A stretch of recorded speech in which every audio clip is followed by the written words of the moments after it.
आज आपने नामांकन किया पूर्वी की तरफ से, क्या कहेंगे? यही कि मैं आज जनता की उम्मीदों का पर्चा भर के आई हूँ।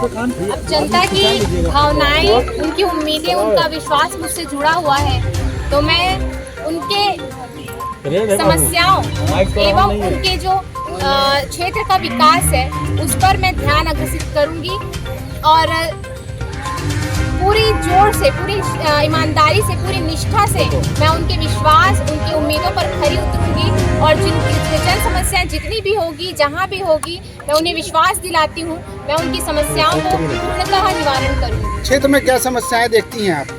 क्षेत्र में देखिए, जनता की समस्याएं बहुत सी होती है, कोई एक समस्या नहीं होती है।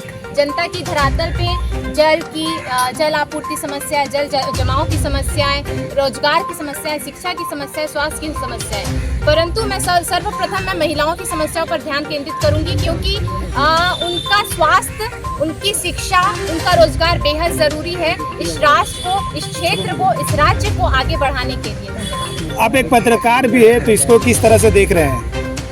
जी, पत्रकार की भूमिका मेरी रही है, तो मैं पत्रकारिता का जो अनुभव है उसे मैं इस राजनीति में प्रयोग करूंगी, क्योंकि पत्रकारिता में मैंने भी अपनी सेवाएं प्रदान की है, तो इसलिए जो भी अनुभव मुझे हासिल हुआ है, क्योंकि आप सभी जानते हैं कि हम जनता की आवाज़ होते हैं, जनता की आवाज़ को ऊंचे स्तर तक पहुंचाना हमारा काम होता है। तो जनता की जितनी भी समस्या है उससे मैं अवगत हूँ, तो मैं जनता को यही आश्वस्त करवाती हूँ कि मैं उनकी जो भी जन समस्याएं होंगी, जो भी गली गोचर की जो भी समस्याएं होंगी, सभी का निवारण करने में मैं उन्हें आश्वस्त। आखिरी क्वेश्चन, पहला चुनाव जीतने के बाद पहला फोकस क्या रहेगा आपका?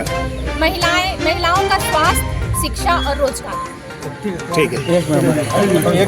जनता की उम्मीदों का पर्चा भर के आई हूँ, मेरे कार्यकर्ताओं की उम्मीदों का पर्चा भर के आई हूँ। सभी जनता की भावनाएं मुझसे जुड़ी हुई हैं, क्योंकि मैं एक बहू हूँ, पर मैं अपने आप को इस क्षेत्र की बेटी समझती हूँ, तो उनकी भावनाओं का लाज रखना मेरा कर्तव्य है, जो मैं अपना पूरा निष्ठा के साथ मैं अपने कर्तव्य का पालन करूँ। मैम, मुद्दा क्या रहेगा इस बार आपका? मुद्दा, मैं एक महिला हूँ तो महिला ही एक मुद्दा है। महिला का स्वास्थ्य, शिक्षा और रोजगार। महिला जब उच्च शिक्षा प्राप्त करेगी तो उसको रोजगार भी मिलेगा, और उससे भी पहले उसका स्वास्थ्य जब ठीक रहेगा तभी ना वो घर परिवार को संभालेगी और रोजगार करेगी।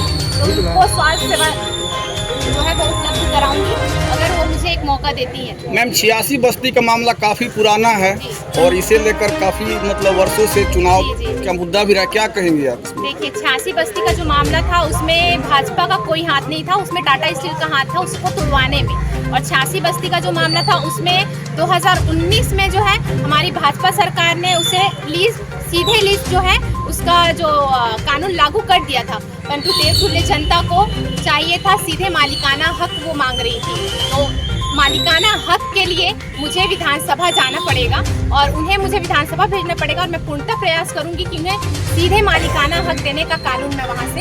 मैम, आपका टक्कर अगर जमशेदपुर पूर्वी में देखा जाए तो अजय कुमार, जो कि उनका भी काफ़ी चर्चा में चल रहा है और वो भी मुद्दा उठा रहे हैं कि ना कानून बनाकर उस मुद्दे को हम लोग हल करेंगे, तो अब कितना चैलेंजिंग रहेगा?